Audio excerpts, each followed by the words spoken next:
दिवाळीच्या सुट्ट्या आता जवळजवळ संपलेल्या आहेत. ऑलमोस्ट सगळ्या मुलांच्या स्कूल ज्या आहेत ना, तर त्या चालू झालेल्या आहेत आणि हळूहळू का होईना आपण बॅक टू रुटीनमध्ये येण्याचा प्रयत्न करत आहोत.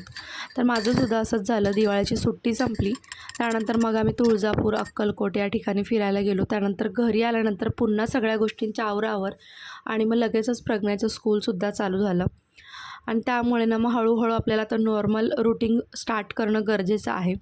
तर खूप दिवस झाले होते ना एक्सरसाइज वगैरे काही केली नव्हती, कारण दिवाळीच्या सुट्ट्या त्याच्यानंतर मधली आदली गडबड यामुळे ना एक्सरसाइज कुठे दुर्लक्ष झाला होता.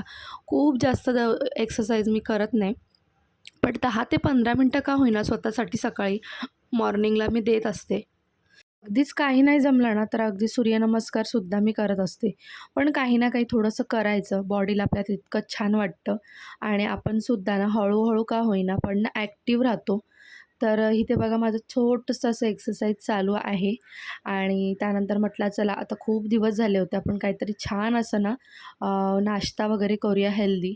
आणि मी इथे रात्री ना थोडंसं ना हेअर मास्क लावायचा होता मला, त्यासाठी ते मेथी दाणे, आळशी, त्यानंतर थोडंसं तांदूळ भिजत घातलं होतं. तर आता हे छान असं बॉईल करून घेणार आहे आणि थिक अशी याची पेस्ट झाली ना की मग ती केसांना अप्लाय करणार आहे. अर्धा तास ठेवून मग ती वॉश करणार आहे. याआधीसुद्धा या गोष्टी तुमच्यासोबत मी नक्की शेअर केलेल्या आहेत आणि छान असं हेल्दी नाश्तासुद्धा करायचा आहे. आज मी ना तुमच्यासोबत माझं routine back to normal routine तर थोडंफार शेअर केलंच आहे आणि त्यानंतर ना मी संध्याकाळी आज तुळशीचा विवाह करणार आहे. म्हणजे आज तुळशी विवाहाचा शेवटचा दिवस आहे. त्रिपुरा पौर्णिमा आहे आज. तर आज सगळ्यांच्याच घरी जवळजवळ म्हणजे जेवढे 3 दिवस ना तुळशी विवाह ज्यांनी केले नसतील 3 दिवसामध्ये, तर त्यांचा आज घरी तुळशी विवाह नक्की असणार आहे, कारण आज शेवटचा दिवस आहे. सो मी इथं ना ती तयारी संध्याकाळी करणार आहे. तर आता इथे बघा माझं हेअर मास्क जो आहे तो बनत आहे.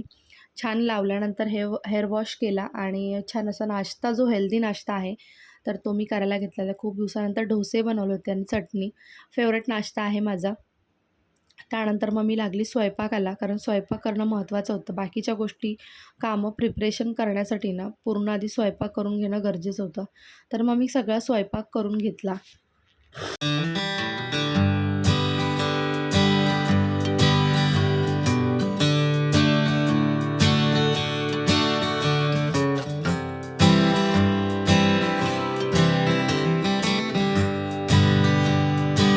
दिवाळीच्या सुट्टीमध्ये तुम्ही कुठे-कुठे फिरायला गेलात मला नक्कीच कॉमेंट सेक्शनमध्ये सांगा.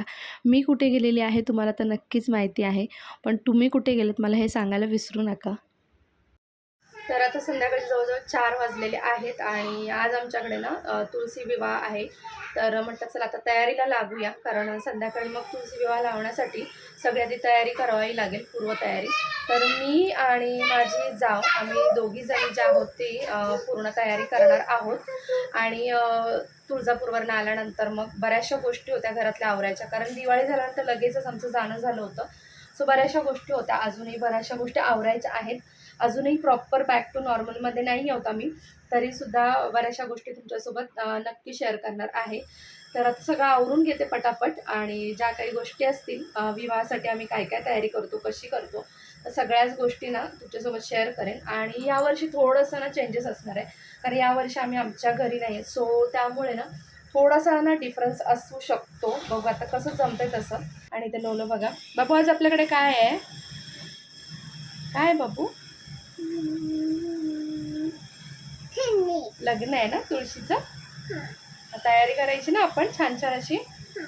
तर आता थोडंसं सामान वगैरे होतं ना, तर ते सुद्धा आणायची बाकी आहे, कारण आल्यानंतर मग हो, तर आल्यानंतर पूजा वगैरे काही देवाची झाली नव्हती 5 दिवस. तर म्हटलं चला आता सामान वगैरे आजच घेऊन यावं. तर आता खाली जाते आणि सगळं सामान जे आहे ते घेऊन येते पटकन 1 तासामध्ये आणि मग बाकीची तयारीसुद्धा करायला सुरुवात करते. सुप्रिया जे आहे ते आता येईलच थोड्या वेळात. सो मग आल्यानंतर आम्ही लगेच तयारी करायला घेणार आहोत. तर चला मग ब्लॉग तुमच्यासोबत शेअर करते. हां, आपल्या हिंदू धर्मातनं तुळशीला खूप जास्त महत्त्व आहे. अनन्यसाधारण असं महत्त्व आहे. तिला पापनाशिनीसुद्धा म्हणतात आणि प्रत्येकाच्या दारात, अंगणात किंवा घरामध्ये ना तुळस ही दिसलीच जाते. एकादशीपासून पौर्णिमेपर्यंत ना तुळशी विवाह संपन्न प्रत्येकाच्या घरी केला जातो आणि तुळशी विवाह करण्याची ना खूप फार पूर्वीपासून आपल्याकडे सगळ्यांच्याच घरी पद्धत आहे. तुळशी विवाह करण्यासाठी तुळशीचं जे वृंदावन असतं तर ते गेरूने किंवा चुन्याने ना छान असं सुशोभित केलं जातं. त्याला रंगरंगोटी केली जाते.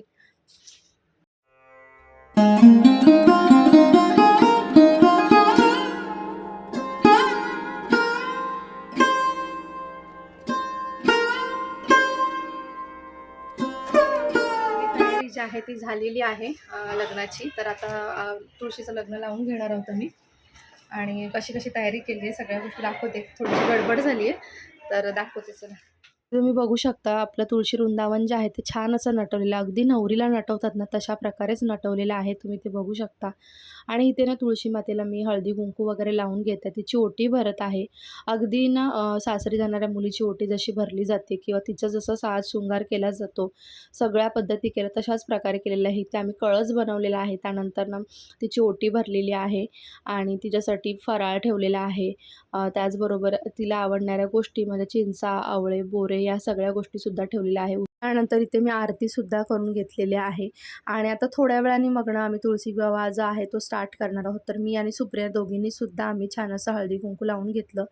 ओटी भरली तिची आणि छान बघू शकता दारामध्ये खूप सुंदर अशी रांगोळी काढलेली आहे.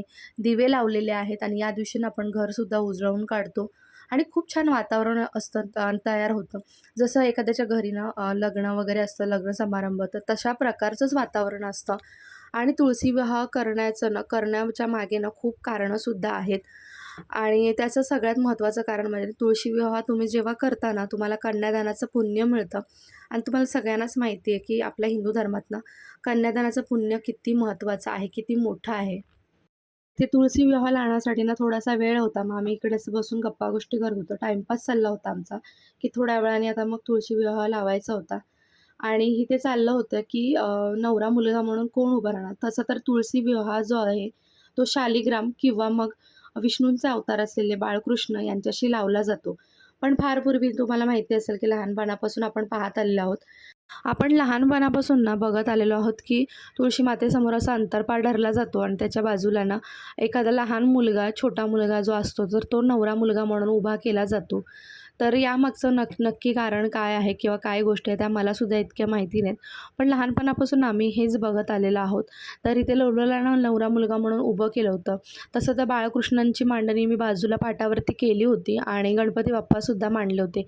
कारण विघ्नहर्तांना सगळ्या पूजांमध्ये, कुठल्याही शुभ कार्यामध्ये असतातच. तर त्यांची मांडणी केली होती आणि बाळकृष्णांची सुद्धा मांडणी केली होती.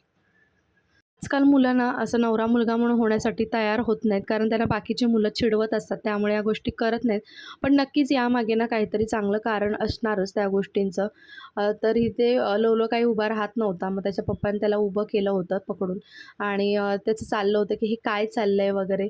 थोडासा तो एन्जॉयसुद्धा करत होता आणि इथे बघा चाळीमध्ये आमच्या ना तुळशी विवाह जेव्हा असतो तर खूप सारे जण असतात. पण इथे तर नवीन ठिकाणी आहोत, त्यामुळे इतकी लोकं काही नाही आहेत. त्यामुळे मग जे आहेत तर आम्ही त्याच्यामध्येच सगळ्यांनी मिळून ते विवाह जो सोहळा आहे संपन्न केलेला आहे.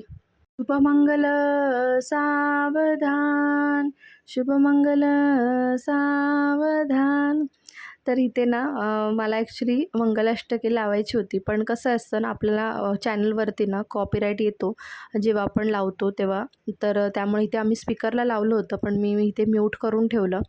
तर लहानपणी ना आम्ही काय करायचो तुळशी विवाह लागला, की लगेचच चिंच, आवळं, बोरे जे आहेत ना ते पळवून न्यायचो खाण्यासाठी. अगदी झुंबड पडायची त्याच्यावरती. तर अशा प्रकारे ना आपण जेव्हा सण किंवा ज्या रीतिरिवाज आपले जे आहेत ते आपण असे साजरे करत असतो ना, तेव्हा या गोष्टीसुद्धा आपल्याला आठवतात आणि आपली मुलं आपल्याकडे बघूनच या सगळ्या गोष्टी शिकतात आणि आपली परंपरा जी रीतिरिवाज आहेत ते असेच चालू राहतात पुढे.